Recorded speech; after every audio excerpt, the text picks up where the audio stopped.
सवाल ये भी कि मोदी के साथ मुसलमान है तो अब भाईजान क्या करेंगे, उनकी राजनीति कैसे आगे बढ़ेगी। और सवाल ये भी कि मुस्लिम मोदी के साथ रहेगा तो विपक्ष क्या खाली हाथ रहने वाला है, जो कि इस वोट बैंक पर दावा करता है। सवाल ये भी कि मोदी के इस मास्टर स्ट्रोक से तुष्टीकरण की जो पॉलिटिक्स है क्या वो समाप्त हो जाएगी। और सवाल सबसे बड़ा होगा कि मोदी मुसलमानों को जोड़ने में लगे हैं, ओवैसी डराने में क्यों लगे। चलिए आपका परिचय आज के मेहमानों से करवाता हूं। सैयदा, मैं सबसे पहले आपके पास आता हूं। ओवैसी को भी आपने सुना, हाल फिलहाल में उनके स्टेटमेंट, इससे पहले उनका राजस्थान दौरा। बीजेपी मुस्लिमों तक पहुंच रही है, लेकिन ओवैसी का टारगेट है, ओवैसी का टारगेट है कि कैसे मुस्लिमों को डराया जाए लगातार बीजेपी मोदी के नाम पर। ये तो लेटेस्ट न्यूज है, ये तो लेटेस्ट न्यूज है। अजीत, मैं आपके पास आता हूं। मोदी बीजेपी के नाम पर मुसलमानों को डराने की बात पुरानी हो गई साहब। देखिए, आप लोग डराते हैं, इसलिए बीजेपी ने कहा कि वो खुद मुस्लिमों तक पहुंचे और चिन्हित किया गया है। राकेश भाई, भाजपा को मुसलमानों पे प्यार आया है, डीएनए बनाने का ख्याल आया है, बेहद और बेशुमार आया है। मुझे वो झूठ बोल रहा है गाना इस पे याद पड़ते, मैं बिल्कुल आदर करता हूं इस बात का जब माननीय प्रधानमंत्री जी कहते हैं कि हिंदू मुस्लिम एकता इस देश में चाहिए, और मैं उनके साथ हूं। लेकिन बात यह है कि जो माननीय मोदी जी कहते हैं और जो योगी जी करते हैं उसमें अंतर है। क्योंकि जब योगी जी बात करते हैं तो वो लव जिहाद की बात करते हैं। अगर मुसलमानों के दिल जोड़ने की बात है तो लव जिहाद कहां से आए। अगर बात दिल जोड़ने, हर मुसलमान को क्यों रोका जाएगा। अगर दिल जोड़ने की बात है तो हमारे माननीय प्रधानमंत्री जी की कैबिनेट में कोई मुसलमान क्यों नहीं आएगा। अगर दिल जीते तो दिल से जीते ना। हम भी चाहते हैं हम भाजपा का समर्थन करें। अगर भाजपा सच में इस्लामोफोबिया छोड़ दे, इस देश का हर मुसलमान सुनिए, मैंने आपको 1.5 मिनट इंटरप्ट नहीं किया। एक तो कोई ये सिंगिंग रियलिटी शो नहीं था कि आपने गाने से शुरुआत की। चलिए, मैंने आपके गाने को सुन भी लिया, देश नहीं सुनना चाह रहा था। दूसरी बात यह है कि अगर कोई मुसलमान लव जिहाद करेगा तो उसे लव जिहाद ही कहेंगे, उससे कुछ और नहीं कहेंगे। तो क्या आप मानते हैं कि देश के सारे मुसलमान लव जिहाद करते हैं क्या? नहीं, आप, अरे नहीं, आपके दोहरे मानदंड है। माजिद हैदरी, क्या आप मानते हैं कि देश के सारे मुसलमान लव जिहाद करते हैं? भाजपा के साथ है। नहीं, क्या आप मानते हैं कि देश के सारे मुसलमान लव जिहाद करते हैं? आप मानते हैं क्या? ये कहना चाहता हूं, अगर भाजपा इस्लामोफोबिया छोड़ दे। नहीं, मैं देखिए, पहले आप अपना हिंदू फोबिया छोड़ दीजिए। माजिद हैदरी, पहले आप अपना हिंदू फोबिया छोड़ दीजिए और ये फोबिया की चर्चा मत करिए यहाँ पर। ये मैं आपको पहले बता दे रहा हूं। मैंने आपसे पूछा, माजिद हैदरी, मैंने आपसे पूछा क्या आप मानते हैं कि सारे मुसलमान लव जिहाद करते हैं? माननीय प्रधानमंत्री जी के साथ हूं, लेकिन क्या इस देश का सारा, नहीं, बुलडोजर चलाते हैं हम पे। अरे आप कोई अगर कोई मुसलमान इंक्रोचमेंट करेगा, अवैध तरीके से किसी जमीन पर कब्जा करेगा तो बुलडोजर चलेगा। इसलिए नहीं उसे छोड़ दिया जाएगा कि वो मुसलमान है। मनेसर के घाट पे बुलडोजर कब चढ़ेगा मुझे बताइए। मन्नू मनेसर का एनकाउंटर कब होगा मुझे बताइए। मैं भी जानना चाहता हूँ ना भाई, मेरा भी हस्बैंड। तो जाइए ना सर, कोर्ट में एक पीआईएल दायर कर दीजिए। माजिद हैदरी, कोर्ट में एक पीआईएल दायर कर दीजिए कि मोनू मानेसर का ये कंस्ट्रक्शन इलीगल है, इसको इलीगल कंस्ट्रक्शन हटाया जाए। जाइए ना सर, प्रशासन को नोटिस दीजिए। आपने दिया क्या ऐसा? राकेश भाई, सच्चे दिल से मुसलमानों को अपनाने का फैसला करे भाजपा। हर नहीं, सच्चे दिल से ही मुसलमानों को अपनाने झूठ बोल रहा है का फैसला है। जानते हैं भाजपा नहीं, ये सच्चा मन है, बुरा मन है, नियत कैसी है, ये माजिद हैदरी थोड़ी नहीं तय करेंगे। आपने मोनू मानेसर का जिक्र किया, जाइए ना प्रशासन को नोटिस दीजिए। अगर कोई उसका कंस्ट्रक्शन इलीगल है तो यहाँ बैठकर ज्ञान देने से कुछ थोड़ा नहीं होता है। नोटिस देते हैं। योगी जी ने किसको नोटिस दी? आफरीन फातिमा का घर अचानक गिरा दिया, नोटिस किसको दी? तो आप चाहते हैं कि अतीक का घर ना गिराया जाए, आप चाहते हैं मुख्तार का घर ना गिराया जाए, आप चाहते हैं उन शूटर्स का घर ना गिराया जाए जो जाकर वहां पर उमेश पाल का मर्डर करते हैं, पुलिस वाले को मारते हैं, और सिर्फ इसलिए ना गिराया जाए क्योंकि मुसलमान है। चलिए ठीक है, ये कौन सा कानून है कि आप धर्म के नाम पे शूटर का घर गिरा देंगे, आतंकी का घर गिरा देंगे? कौन सा कानून है? आतंकी का घर नहीं गिराना चाहिए क्या? आतंकी का घर नहीं गिराना चाहिए क्योंकि संविधान इसकी इजाजत नहीं देता है। अच्छा, आतंकी को नेशनल मीडिया पे माजिद हैदरी, आतंकी को किसने इजाजत दे दी गोली आकर मारने के लिए? वो सरकार का काम है कि तो आतंकी ना बने। अगर आतंकी कोई बन रहा है तो उसे आप अलग निपटिए, लेकिन उसका घर जो गिरा रहे हैं उसके घर वालों ने क्या किया है? वाह माजिद हैदरी। सुहैब कासमी, इतना दोहरा मानदंड माजिद हैदरी का।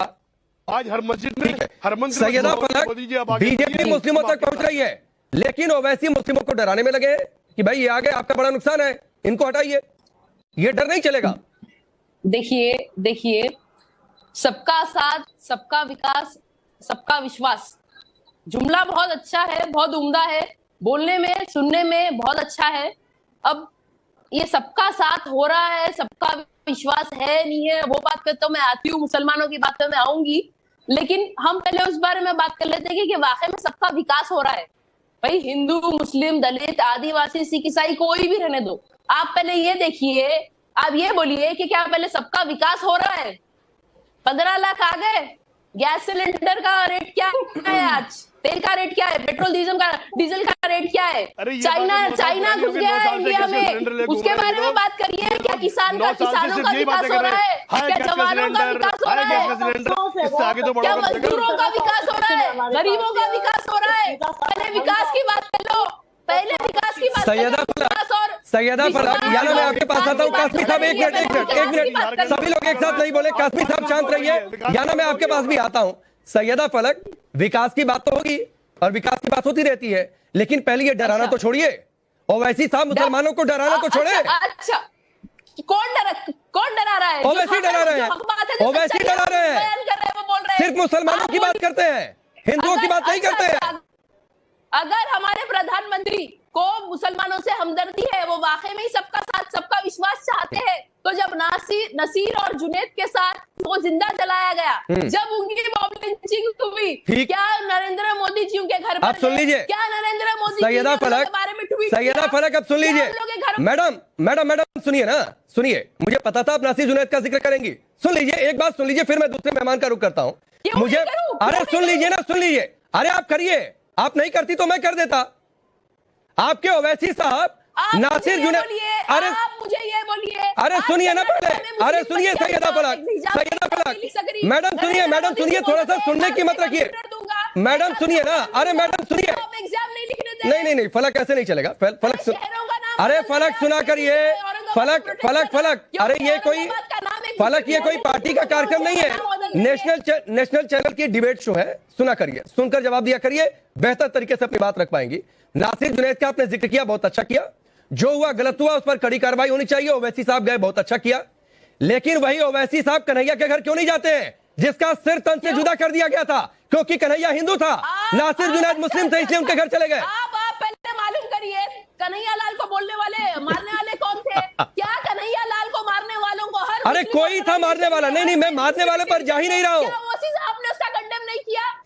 फलक सुनिए, अरे उनके घर क्यों नहीं गए? उनके घर क्यों नहीं गए? क्योंकि वो हिंदू था कन्हैया, वो हिंदू था कन्हैया। याना मीर, अरे सुनिए सैयदा फलक, आप खुद अपने आप को एक्सपोज कर रही हैं, आपको पता है? याना, क्या फलक अपने आप को एक्सपोज नहीं कर रही है? क्या वैसी को डिफेंड करके कि नासिर जुनैद के घर चले गए, कन्हैया के घर नहीं गए क्योंकि कन्हैया हिंदू था? सिर्फ डराने की राजनीति। कासमी साहब ठीक है, कासमी साहब सब लोग बोल रहे, याना अभी मजा आएगा ना भिड़ो। कासमी साहब प्लीज, याना वीर। देखिए, फलक जैसे लोगों को मैं नजरअंदाज करना चाहती हूँ, बिकॉज ये क्या ऑपोजिशन है यार हमारा। मुझे बुरा लगता है, हमारी देश की डेमोक्रेसी की क्या हालत हो गई है। ऑपोजिशन ही नहीं है कोई ढंग का यार। चलिए, anyway, coming back to the topic, Majid Haidari साहब इस्लामोफोबिया की बात कर रहे थे। इस्लामोफोबिया सिर्फ हिंदुओं में नहीं है माजिद साहब, जिमी साहब, इस्लामोफोबिया मुसलमानों में भी पहुंच चुका है। आप मुझे बताइए, श्रीनगर में, just answer me one question Jimmy, आप मुझे बताओ, श्रीनगर में जवाहर नगर और प्लेसेस लाइक शिवपुरा, यहाँ का real estate value, why is it more than Saura? Saura से ज्यादा क्यों है? लोग क्यों यहाँ पे रहना चाहते? शिवपुरा, इंदिरा नगर, क्यों मुसलमान क्यों यहाँ पे क्यों? मुझे कहते हैं ये ना कॉस्मोपॉलिटन एरिया है, यहाँ हिंदूज और सिख ज्यादा रहते हैं तो ज्यादा सेफ है। ये मुसलमान खुद बोलते हैं।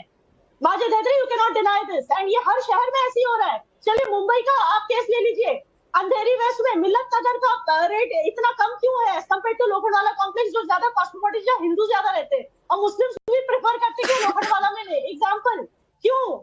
क्योंकि they feel safer in areas जहाँ पे हिंदू ज्यादा रहते हैं, एंड ये चीज आप डिनाई नहीं कर सकते। माजिद हैदरी, प्लीज फलक को मेरे सामने से हटाइए, she is not worth an argument.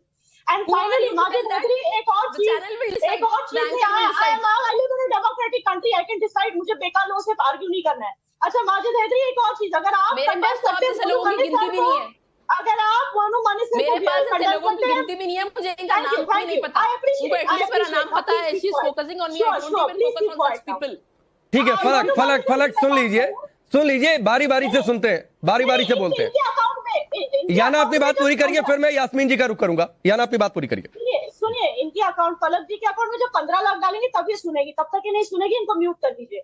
Majid Hydari जब बात करते हैं मोनू मानेसर की, मैं भी उसको कंडेम करती हूँ। माजिद हैदरी हियर दिस, मैं भी चाहती हूँ कि उस पर कार्रवाई हो, लेकिन क्या आप सपूरा जरदार को कंडेम कर सकते हैं? उसके इंड्यूस करने की वजह से शाहीन बाग में 54 लोगों की मौत हो गई, including a 4 month old baby, 4 महीने का बच्चा भी मर रहा है, सिर्फ उसके बहकावे में आके, उसकी बातें सुन के जो उसने शाहीन बाग में किया उसकी वजह से। नहीं याना, एक बहुत बड़ा फर्क है।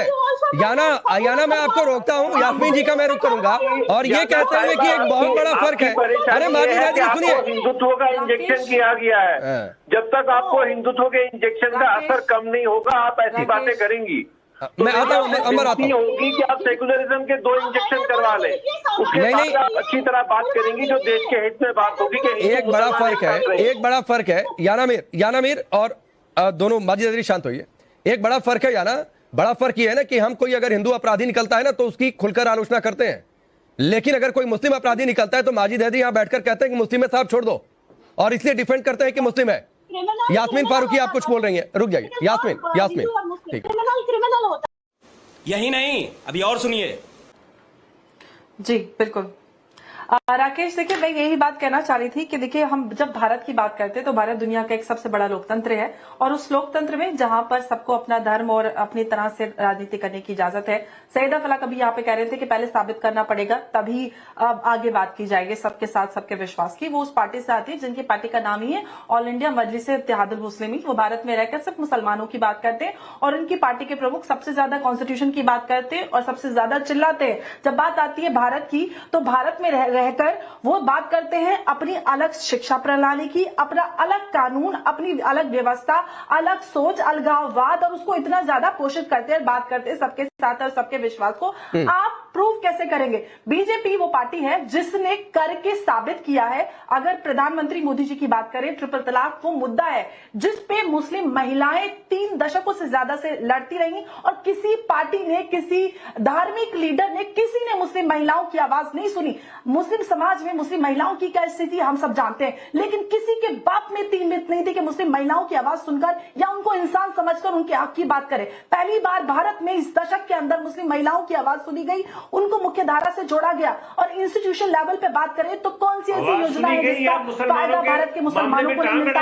आप भारत के मुसलमानों की सेक्युलरिज्म की बात करते हैं, लेकिन बात करते हैं जिन्होंने भिक्षा देकर मुसलमानों के मामले में टांग अड़ाई और आप उसका पूजा करते हैं। भारतीय जनता पार्टी वो पार्टी है जिसने शिक्षा देकर मुसलमानों को आगे ले जाने का और मुख्य धारा से जोड़ने का काम कर रहे हैं। और ये बात आप चाहे 2022 के उत्तर प्रदेश के चुनाव की बात करें या फिर अभी जो यूपी में उपचुनाव हुए उसकी बात करें, हर जगह साबित हो रहा है, क्योंकि मुसलमानों को समझ में आ गया है, उनको वोट बैंक के नाम पर छला गया है। उनकी जरूरतें, उनका जो पिछड़ापन है वो इसी बात का गवाही है। नहीं, क्या समझ आया है? जरा देवी जी मुझे बताइए, क्या समझ आया है? जरा मुझे बताइए। हमारा एक भी मुसलमान मंत्री हमारे कैबिनेट में नहीं है, यूनियन कैबिनेट में, तो क्या समझ आया हमें? जो आप जैसे क्या समझाना चाह रही हैं आप? बातों में कि हमारे धार्मिक मामलों में ट्रिपल तलाक में भाजपा दखल देती है, ये समझाना चाहती हैं आप? और अपने पेट भरते हैं। बिल्कुल नहीं, भारत का मुसलमान जागरूक है, वो अपने अधिकारों को जान चुका है, उनको पता है उनको किधर जाना है। आप जैसे लोग अब अपना बोरिया बिस्तरा समेटे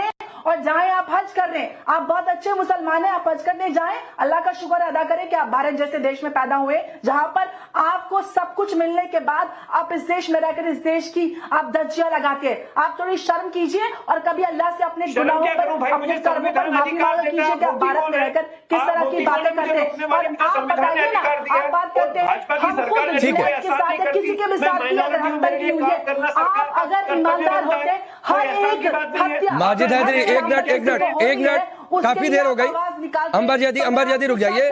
माजिद हैदरी माइनॉरिटीज है, उनके लिए काम करना सरकार का कर्तव्य है, लेकिन माइनॉरिटीज का भी देश के लिए कुछ कर्तव्य है, समाज के लिए भी कर्तव्य है। वो कर्तव्य आपको कभी याद आएगा? नारे लगाते हैं, आप खामोश हो जाते हैं, आपको कुछ नहीं समझ में आता। आप हिंदू मुसलमान, आप इस्लामोफोबिया की बात करते हैं। अरे देश के लिए मुसलमानों ने जान दिया, इससे कौन इनकार कर रहा है?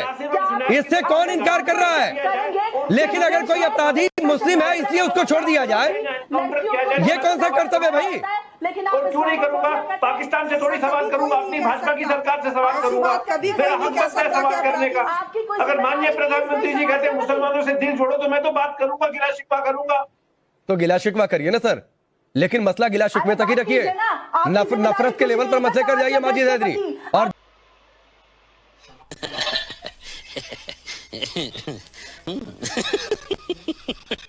Yeah.